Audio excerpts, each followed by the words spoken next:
Regresamos con economía con nuestra periodista Daniela Blandón.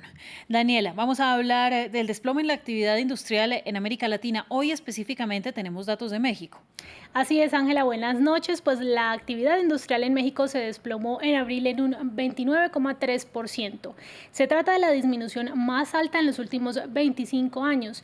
Este país, así como todos, ha sufrido bastante con el coronavirus, sobre todo porque es uno de los grandes productores de automóviles y en el cuarto mes prácticamente no se ensamblaron vehículos. Abril de por sí ha sido el peor mes para la industria de América Latina en décadas y el dato de México solo es superado por Argentina, en donde apenas un tercio de la industria operó normalmente, mientras que en Brasil la caída fue similar durante este mes. Las consecuencias para el empleo tampoco se han hecho esperar. En México, el gobierno cree que se han perdido alrededor de 1 millón durante la pandemia. Si la industria va mal, el comercio no se queda atrás. Naciones Unidas está proyectando una caída de las ventas.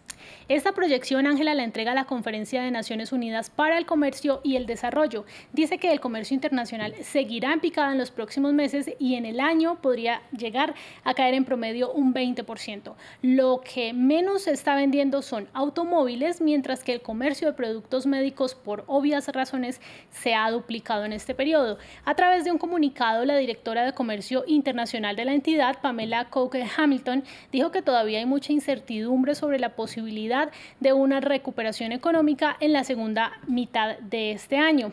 Existe una especial preocupación por los países en desarrollo, sobre todo en América Latina. Esto debido a que no solamente tienen que lidiar con menos personas consumiendo productos, sino también con movimientos muy bruscos en sus monedas locales y con la escasez de divisas. Sin embargo, Daniela, parece al otro lado del mundo se están recuperando los empleos perdidos en Estados Unidos durante la pandemia.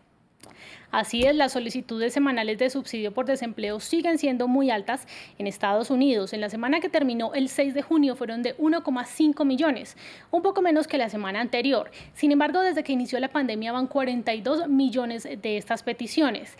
Es la 10ª semana consecutiva que bajan estas solicitudes, pero no olvidemos que la Reserva Federal hizo pronósticos no muy optimistas sobre este tema. Por ejemplo, dice que a finales de 2020 la tasa de desempleo se ubicará en 9,3%, cuando en febrero había sido del 3,5% y esta era pues la menor en 50 años. También la Reserva Federal cree que tomará años recuperar este terreno perdido y no ve que el desempleo vaya a ser menor al 5%, al menos antes de que acabe el 2022, Ángela.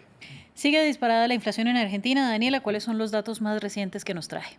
Así es, pues de acuerdo con el Departamento de Estadísticas de Argentina, la inflación fue del 43,4% en mayo, un dato que sigue siendo bastante alto.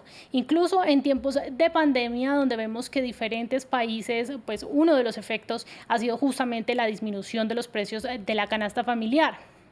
De todas maneras, que este país ya viene atravesando una crítica situación económica y se prepara ahora para un día clave mañana, Ángela, cuando vence el plazo para negociar con sus acreedores una reestructuración de parte de su millonaria deuda. Más temprano hablamos de ese tema con Álvaro Pereira, quien es el director del Departamento de Economía de la OCDE. Estamos hablando de una queda del PIB muy grande, pero incluso si hay solo un brote, estamos hablando de una queda del PIB cerca de 8,3%.